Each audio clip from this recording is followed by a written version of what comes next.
Today we must speak the truth. Why must Kenya be fed by Tanzania? What is Kenya doing when Tanzania is producing food? Because Kenya, a big country, should be in a position to feed itself. Why do they depend on Tanzania for food? Because that is something I see a lot online, and I do believe that maybe you as well have been seeing the same topic trending online. Why must Kenya, or why should Kenya, a country with a much bigger economy, depend on Tanzania for food? So if you want to know the truth, kindly stay tuned up to the end. So first of all, in order for you to understand this video, I will begin by explaining the meaning of feeding, because what is outside there is that Tanzania is feeding Kenya. So this video, by watching this video, you will be able to understand, you will know the reality, whether it is true or not. But here is the most interesting thing. Let us first look at the meaning of feeding. So according to my knowledge, according to what I know, I'm not a native English speaker, but according to what I know, feeding is a case in which one individual is supporting another. One individual is supporting another individual with food or with some money to buy food for themselves. For example, if I decide to provide my sibling with food, I will say I am feeding my sibling. So the word feeding means that the person providing the help is not expecting anything in return. That is feeding. If you are providing food for your family, you are feeding your family. If you are providing food for your friends, you are feeding your friends. So the question is Tanzania really feeding Kenya? Is Tanzania giving Kenya the agricultural products for free? Now, in reality, what I am very sure about is that Kenya is importing a lot of commodities from Tanzania. For example, Kenya is importing maize. Kenya is importing rice.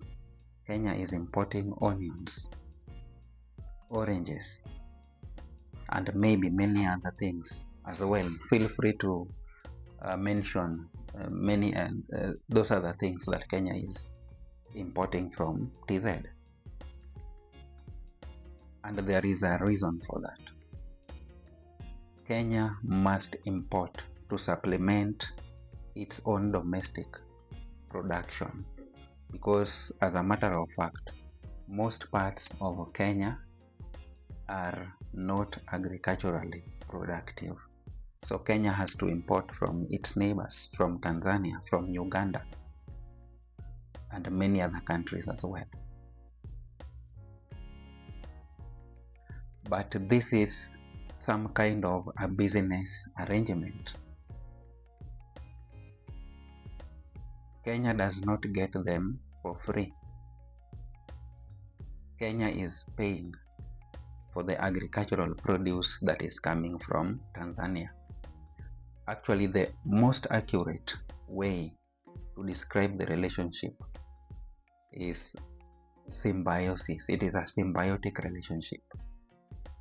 Kenya provides the market while Tanzania produces the products. So without Kenya, Tanzania will have nowhere to sell its farm produce. And without Tanzania, what will happen? Without Tanzania, Kenya can resort to purchase from elsewhere. So the reality is that Kenya needs Tanzania the same way Tanzania needs Kenya, because by getting a ready market, by offering a ready market, the Tanzanians are able to put food on their table as well. They get money from the sales. Many Tanzanians, I'm sure, are employed on various farms, providing labor. At the same time, many Tanzanians have been employed as drivers, because these goods must be driven on the roads to reach the Kenyan towns and cities. So from today on, let us be genuine, let us be accurate. Tanzania is not feeding Kenya. Kenya is buying from Tanzania.